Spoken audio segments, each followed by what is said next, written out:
And we're going live. Sometimes it'll give us a countdown. And we're live. And we're live. Hello, everyone. Welcome to the Salutio Hour of Power. I'm Al Urach, one of your hosts. Here with me is Travis, the man in green. Hello. Alex Doing Blue. pretty good, though. Yeah. I'm not too see-through. It's true. You should be like a complete ghost. Just 2 arms and a head. I think people have been getting a little too friendly with my red wine. I mean, it's for everybody, but you know. Okay, all right. Let's just make sure. But it's kind of for me. Are you going to drink that with gum in your mouth? Oh, yeah, that's a bad idea. Oh. Where am I going to put the gum? Ugh.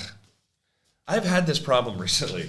Well, you started chewing gum. I don't know. I why know you I started did. chewing I gum. don't know. Why did I think it was because we're going to have that big meal on Tuesday, and I was wanting to build up a lot of hunger. I feel like that helps.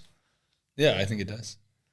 Is it weird? Like, I think, like, I'm more choosy about food because, like, I look at something and I'm like, do I want to waste my hunger on this? Is that good? I mean, it's been helpful. Yeah. No? Oh, Yeah. I think I don't think. do No, I I mean, think like, that this is way? a real thought of, like, I think I would, like, normally, like, swing by a Quick Trip and grab a thing. Right. And I'm like, huh. Because I only have so much, right? So I've been doing the intermittent fasting. Oh, yeah. And so then, like, don't eat for breakfast, eat a salad for lunch, and then, like, freaking pig out at supper. But, like, I don't want to pig out on something that's garbage. And even if it's garbage for me, like, it needs to taste good. Yeah. Like, I don't know, like, gravy with a side of gravy. I'm cool with that. I just, do I want to waste it on this gravy? You're pretty calculated in most things. So I think it's good. It's probably better. But do you find yourself, like, No, thinking, am I going to waste? not really. Okay. I mean, I have pretty do that controlled regularly. portions. You do. Well, you do the whole thing. Yeah, I can see. Keto. Yeah, but I mean, like, I just have it in my routine. Breakfast, 2 eggs Do you and a eat the sausage. same thing for supper every night? No, that does change. Okay. Well, because everybody has to eat that. So, like, it's not just going to stay. Okay, but if you could. Nah. Okay. And Maria has some really good keto dishes. So I'd like to mix it up. But there wouldn't be, like, one that you would, like, pick and, like, I mean, you like routine, so. I do like routine. I don't think so. Not one every time. That would be boring. Okay. I mean, I wouldn't complain that much. I don't think you would. Felicity she'd be like, "Oh, we just had this." Yeah. Yeah, and then I'd want to love her. I would love You her would want to love her. when she I acts like believe that. that. But no, I don't. Yeah, I'm pretty low maintenance. You are. Man, I was eating it up for the OEL, the Ora et Labora Thanksgiving pig out thing we had this week. Thanksgiving food day. Yeah, that was good. It was good. It was very tasty. Tony, that ham and that turkey were Oh, the turkey. out of this world. I know. Yeah. So everything I cook is a disappointment compared to what he puts out there. I mean, I know he's using the same tools, but he can just. Well, he's refined it. He spent a lot of time. Yeah, So, I mean. made a mistake here and there. Are you? Yeah, no, I was just Are you- making sure that we were actually broadcasting Are we live. We are. Well, it just dawned on me like, oh, crap. We It's might. true. When before, I think, I feel like we had several false starts. Yes, right. That's what I was worried about. And then I'd be like, that was really great banter. But now I got a fake banter. Right. So, I agree. I concur. not great. Trying my new. Oh, look at you multitasking on Yeah, an it's not iPad. working great, though, for this. Oh, really? Wow. Well, because I can't. I need to be able to see the questions. Oh, there you go. Nice. Oh, my gosh. That Yeah, works. yeah. Oh, So I can still see the chat. and some of the right, chats. man. Check you out. Man, how's the move to iOS going? So Travis recently, so we switched phone companies, and I switched over back to an iPhone last year. And then, as most things go, I talk everybody else into changing their complete existence based on I want to be able to send iMessages instead Right. of regular messages, or some kind of small inconvenience that I want to bring to the table. Usually my family's pretty good about going along with it. This was a stretch. So Travis, going to a new cell phone company, which I think was a good idea. Oh, Just yeah, in the general, reception's a little cheaper, better. Yeah. better reception. But along with that, they gave us free phones. So it was like, well, do you want a free phone? And so you got to Well, I don't figure think out one. I probably. Well, You I don't could. think I would have switched if it wasn't Oh. free. No, I don't think you would have either. And I wouldn't have. Yeah. Yeah. No, but it was like, here's a Right. friggin' $1,000 phone. Right. Here you go. Okay, here's the question though. Would you, if the Google stuff was out, would have you gone with the Pixel 6, I mean, Pixel 6? if all of the financial elements were the same, I probably would have. Probably would have. Yeah, I don't know that I. Even It though would that have depended on how even much though you- the phones were like $400 less. Oh, yeah, that has. I know. Pretty low impact. Yeah, right. No. But if you had badgered me enough, Well, I wouldn't really care. Oh, okay. No, this wasn't about the switch to Verizon was about me. Wanting better service. Yeah, I was kind of frustrated with how much it was costing, and when I went and investigated how much, and the fact that I'd be able to go to a brand new phone Right. and save money. So No, it was painful at first. I mean, just getting everything over, getting all the apps over. But it's, still getting used to the iPad. You got to figure out all the little gestures and stuff. They're pretty. I'm getting there. I bet you do. I bet you would. I found a YouTube video. I just need to watch it.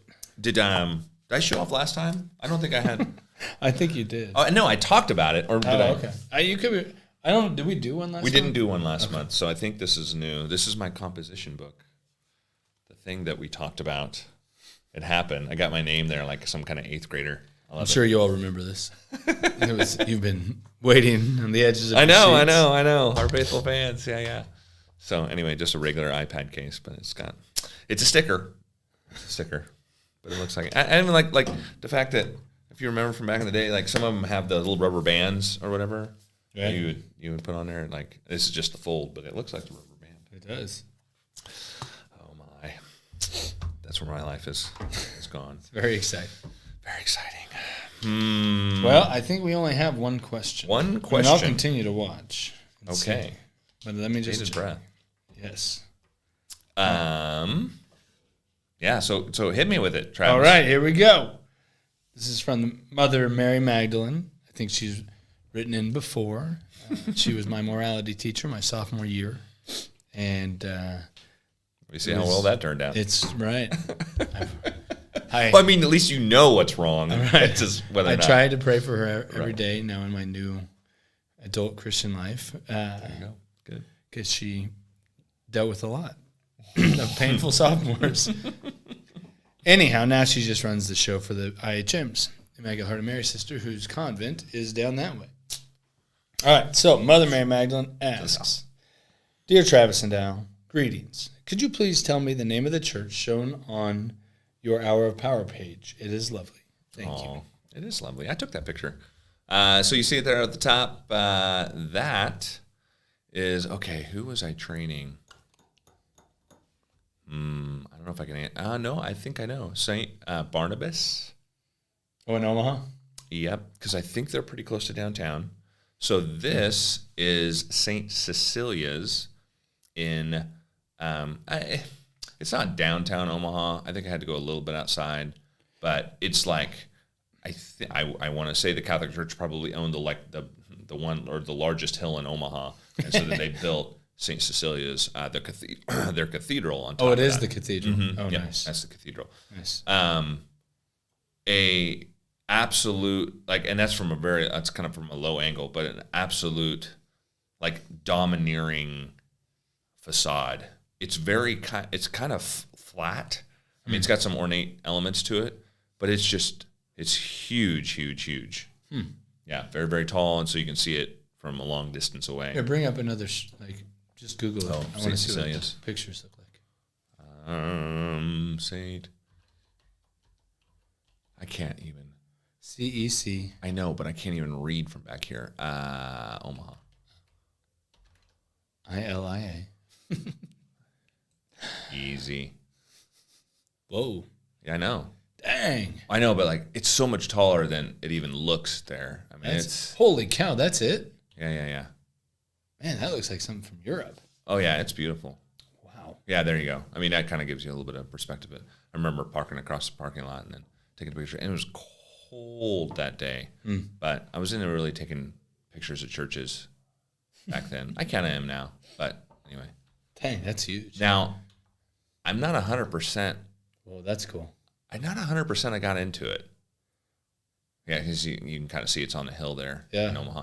Like, yeah, I'm not 100% I got into it. You know, like, I thought about writing a blog that was just going to be Locked Cathedrals. Like, that was going to be the title. Because, like, I would go around, travel the country, see these awesome places, and then, like, you know, 90% of the time, these things are in downtown areas, right, which are a little more sketch, and so they lock up the cathedrals if it's not like mass time, things like that. So I have to have seen 40, wow, 45 different cathedrals and probably have been into, I kind of get sneaky and try to find the right times to get in. I mean, you know, or like sometimes I'll go to the office and I'll like see if I can get in. I thought you meant like try and I'm not like breaking the door through the window as the janitor's leaving. Hey, whoa! Oh, I forgot my phone inside in that pew. I just sneak in. No, I haven't done that.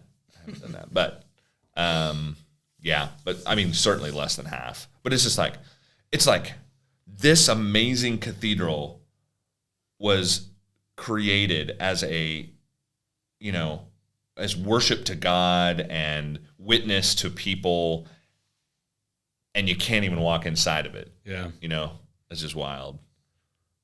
I understand. Liability. Right. I know. How much do we... Big L word. How much do we lock things down versus just take the risk that it happens? I know. That's not an easy question. I know, right? Yeah. Was it Phoenix? Oh, yeah. Was it Phoenix? I'm pretty sure like they graffitied all kinds of stuff on their door. Not that. Or even like where Father John, when he was at Catholic U and he stayed at that parish.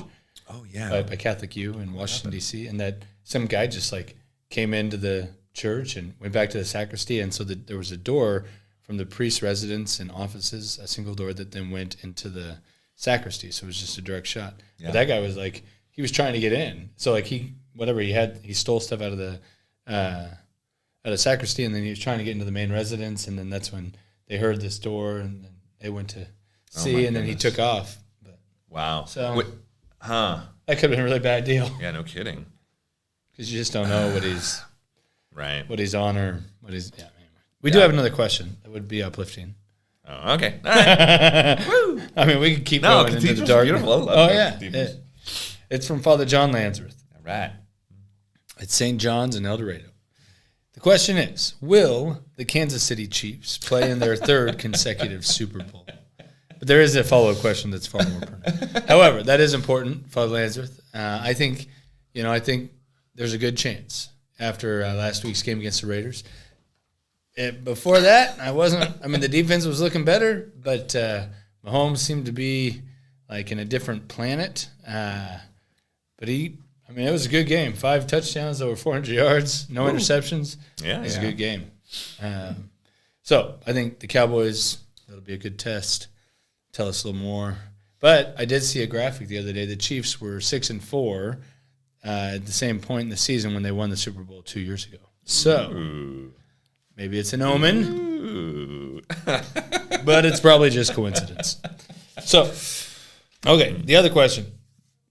I mean, unless you have anything you'd like to. No, I have zero to contribute on any kind of smart, logical sports commentary. Zero. Sport. Just let's go sport.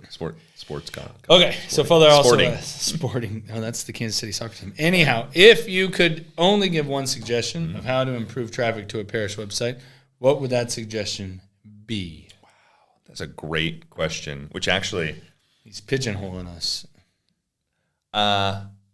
Yeah. No, it's good. No. Okay, so I'm not really ready to tell everybody about this yet. We have 2 listeners. So we have 7. 7. But this will be permanently in the internet. I don't care. I mean, it's going to come eventually. So okay. Nobody tell anybody. So I went on. I'm sure we said went on the Camino in Europe last summer.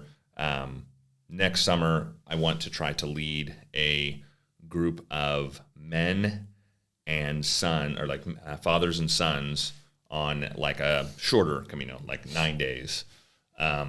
Take a priest with us who's already signed on, blah, blah, blah. And so I'm putting together, like, how am I going to put this out into the world?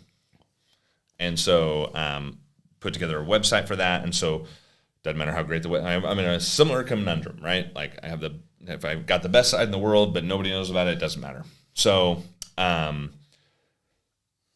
what are going to be my channels to promote? He said to improve website traffic, right? Correct. So I'd have a hard time not suggesting regular communication through email and possibly text. Email, I think, is it. So like I had a meeting with a gentleman this morning to talk about it and kind of like get some suggestions and whatever else. One of the biggest exciting moments for me this morning was the fact that he was like, yeah, well, we can put it on. We've got a list of Catholic men of about 1,500 folks that's exactly who I want to be in front of. And also I can promote it at the men's conference it's coming up in March or April. Yeah. Yeah, I just somebody's going to know when it was. I'll Push You guys that was going to speak a couple years ago when COVID hit. The guy pushed the guy on the Camino. Anyway, I'm like, perfect opportunity for me, but it'll be a little late in the game. But I'd like to have most folks sign up before then. But anyway, so that was exciting news to me. Is like I can get delivered into people's email, and probably my next steps are going to be going not only that, but then also some of the different email lists for the different groups that we're connected to will probably go in, and that'll probably drive a decent amount of traffic. Texting numbers, texting is really about urgent things. This is certainly not urgent, so it won't go into any of that. And I'll probably do some, for me, advertising in the digital advance. And again, actually, that's just another email. So to get new users, I have a hard time not believing email is the simplest and most cost-effective way to drive website traffic. Before I walked into this room, I received an email from our parish that is our weekly email, comes out on Thursdays, like clockwork, and it's called What's Happening at Sacred Heart. And it's got, again, just comes out like clockwork. It's got whatever, it's got a link to the bulletin. It's got whatever Sunday it is, so Christ the King Sunday coming up. It's got a little bit of information here on this particular issue about Altar Society Christmas Adoration and Dinner. The CYO or CYM is going to have a bonfire. Talks about the stewardship forms and the new stewardship theme, and a new series that Father's giving, which I did not know about, a 4-week apologetics series. So they put a decent amount of text in here, but again, not all the text has to live here. You can click and go further in and register for these different events and things like this. But this that's really good. Makes me super likely to be informed of what these things are going on, because it comes into my stream of information, right? And will make me very much more likely to visit the website. Now I realize that I'm one particular audience. I can't ignore that I'm a guy that checks a lot of email. However, I kind of think, you live your life in email. That's how you contact clients and interact with them. That's how I interact with clients. Most people at most jobs. Now, if you've got a different type of job where you don't have an email inbox, then obviously it's a little different. But every single social media account or phone, like Verizon, we have to register with them. Well, you need an email to register. Right. You need an email to register or do anything on the internet. Yeah. Probably about the only person I know without an email address is your dad. Well, actually, has moms that he does. Right. He actually has. He does have one. France's whatever. Blow him I don't up, know. francisshirok@gmail.com. I was just gonna say. I have no idea. I don't know if I should say that. I think that's right. I don't know. But there you go. All 7 people. Well, six because I'm one of them. Yeah, dropped one. Which we appreciate you. I don't. Please, We are appreciate not- you. we are Thank not- you. We are not ungrateful. I'm sorry. It came out that way. So to do anything on the internet, you need an email address. So to check any accounts. Now, I will say, right, I mean, that's going to vary with user to user. My dear wife that I love a lot, Oh yeah, you better. she's got some bazillion unread emails. And I mean, if I'm honest, if I want something to be done, it isn't going to be an email reminder to my wife. Not that she's a bad person. It's just like that's not a channel. Like she'll be aware of it and she'll She's leave not it. paying attention to it. Well, she's paying attention to it, but it's just crowded amongst all the other things that are going on. Right. I'm pretty disciplined, and like you're not going to get 100% delivery to everybody. You're just not. One, you're going to end up in some kind of like newsletter filter or something like that. Like that's okay though, because there is a good amount of folks that you're going to get aware of. So, man, I just can't. If there was one, I mean, it's got to be email. It's got to be email. Now for parishes, you're not in a situation where I'm at, like where I have an unknown audience that like I don't know their email addresses and I don't even know who they might be, but I need to like connect to a similar organization that has the kind of users that I'd want to promote to. In your situation, you need to connect to your own parishioners. Right. So that's really all about collecting email addresses. And in this particular time in the Wichita Diocese of the Stewardship Renewal, you need to make sure that that's clear and not just one email address per household, but like all of them. Give them to me, and then you can use those all year long. So getting serious about that. So then now's a good time to promote that and really update those roles. I mean, I would have everybody, anybody that's ever that wants connection, just to send them again, even though they think you might have theirs. You just don't know like which one out of the parish leadership has theirs, and is it in the official like full list and stuff like that. Because I can't say enough good things about email being a great driver for regular news. It's consistent. It's open source. There's no cost. I mean, very little cost if you use a service. Our parish uses Flocknote. We use that for sending out the emails. It's a highly recommended tool from us, but also like MailChimp or Constant Contact are also very good tools. MailChimp is probably going to be your cheapest option for most parishes. It'll probably cover your entire list. They do up to 2,000 subscribers for free, and you can send up to like, I think, basically 10,000 emails. You could send it to that full 2,000, 5 times, which is, a weekly email I think is good. That's about it, yeah. But the key is you got to collect them, and then you need to find a tool to use them. I've said this on the podcast before, like I would not use parish management systems or some of those different parish census pieces of software. I have not seen one that follows the CAN spam regulation that basically that's not good. Yeah, no, it's not great. Basically, there are certain regulations that came out, a couple of decades ago probably, that said that you need to have certain things on your email if you're sending bulk emails, such as like you need to have your physical address on there, you need to have an unsubscribe button, and several other things. And that way, number one, it helps your emails make it through the spam filters because it's being identified correctly as this is a newsletter, which it is. But also, it will prevent you from getting blacklisted.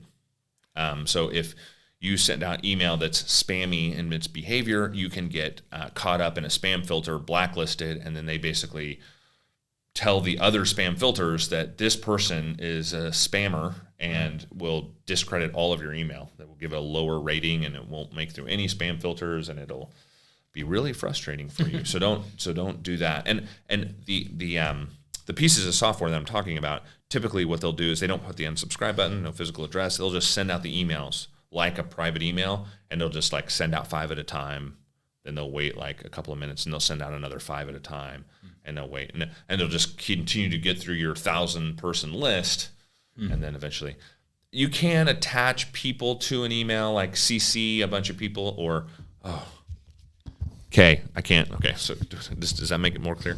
So like if you're sending out email, do not CC people on a bulk email list. That's a bad idea. Because that means if somebody replies, it replies all, and then it like you can start. That's how you ruin relationships. You won't be getting a Christmas present. Well, you might, but a box of might be a turd box in your of poop. mailbox. So that's funny. You can't even the same thing. Just BCC, blind carbon copy people. But don't do that with too much, right? Because you'll get pegged. Yep, that's spammy behavior as well. So sending it out, the religious head director sending things out once a month to her list of teachers of say, 20, 30 right. people, probably not that big a deal. Right. However, trying to do that with 50, because whatever the max is, yeah. and then you do another 50, and you do another 50, bad idea. If you do it more than once, or a couple times a month, no, they it can put you on a blacklist, notice and you don't want to be that, right? And then your whole deliverability, and not only your overall deliverability, like a hard blacklist, which would be horrible, but a lot of times you'll just end up in spam, and people will never know that you're coming there. So you want to be in the newsletter spot, using one of these tools, Constant Contact, MailChimp, Flocknote, something like that, and that'll help drive traffic. It's good. There you All go. right, Father Gary Coulter. He asks from the Diocese of Lincoln in Nebraska, do you submit sites to search engines, and do you have any experience with DuckDuckGo or Start Page? We do submit them to Google, since such a radically high percentage go there, and that gets indexed in their system and things like that. Even if we didn't, it's likely that your results will show up, especially for the diocese. Basically, they need to be. Once you get crawled, once it crawls the internet and finds you, the thing that's nice about formally submitting it is you can be a little bit more choosy about how your site's titled, or make sure that there's no other hang-ups. And you can also submit a search map, or a site map, right, which gives them a full breakdown of the structure of your site, and we do that as well. It's just kind of, whenever we put together a site, we have, it's probably a list of 200 checklist items. So we have an auditor that goes through, once we build the site and make it look good, and we launch it, then we'll go, it's usually after the fact, just because that way we can do the full check. But we'll go through and check all kinds of other little things. Like there's just little tiny things here and there that Aiden on our team, he generally takes care of. We like to have somebody on the team that hasn't had a lot of work directly on the site, because right, you're a little too close to the metal, right, you can't really see. So we do the audit. We don't do anything with DuckDuckGo. It is becoming a bigger thing. That maybe that can be, instead of 200 checklist items, we can add another one, 201. I got to write stuff down, otherwise I don't remember anything. I make enemies. So DuckDuckGo will add that. I don't know. I've never submitted anything through there, but I'm sure they have some kind of submission process. So great suggestion. I like it. Do you ever use DuckDuckGo? Is that a thing? Nope. Do you know what I've heard of DuckDuckGo it, is? but I You've heard of haven't it. really. What do you know about it? That it's a private, emphasizes privacy, and it's Yeah. a search engine. I think it's owned by the people connected to Freakonomics Radio. Oh, really? I think that's right. I don't know. I was going to try and look it up, but anyways. You could look it up on DuckDuckGo. I'll have Yeah, I don't know. Google. Yeah, Right. They've made some disbelievers, so They made some disbelievers. they have made people disbelievers of their security and whether or not they trust them. And I don't know what. I don't know so much how far- security as it is bias. privacy. Oh, sure, Yeah. right, For me, it's more about bias of right. I mean, a lot of terms like, I don't know, what year was Mozart born? Okay, that's generic. But like, I don't know, tell me something about COVID or whatever, right? You're going to get, no matter what part of that you stand on, you're going to get a certain result out of Google. So It's true. I don't know if that would be helpful. And DuckDuckGo would be more of a meritocracy, if you will. Oh, interesting. I didn't know that. I don't know. I mean, certainly it's privacy minded. But Father Coulter, let us know what you think. Because we obviously are, especially me, pretty ignorant. But the good point about that is we can certainly start submitting it to DuckDuckGo. It's probably one of the other. And, what was the other one? I didn't. He said. I don't think I've heard of that one. Start page. Now that one I am not at all familiar with. Me neither. Huh, the world's most private search engine. Ooh. Bet DuckDuckGo has some things to say about that. Cool. There you go. Okay, yeah, we'll take a look at it. Sweet. Start page. Better write that down. I don't want to make enemies. I'm just saying this. I'm not. I think that's good behavior. Saved me a lot in my marriage. All right. Do we know our next date? I don't know. Can't remember. I don't know. I'll look real quick. Actually, I don't know that we sent one. Like, I think we got through November. Oh, really? I thought we did, but I don't. Hold on. It can be known. Survey said, oh my think I have to stop drinking wine. No, you can keep drinking wine. Okay. But we're wrapping this horse and pony show up. Okay, Hour of Power. Tuesday, December 14th. Ooh, there you go. There it is. Man, So fancy, be ready. Be ready. Have your questions. You can go to solutiosoftware.com/power to ask your questions. Or look for the email when it comes into your inbox. There you go. Very good. All right, this is Al and Travis signing up. We'll see you next time around. Thanks, guys.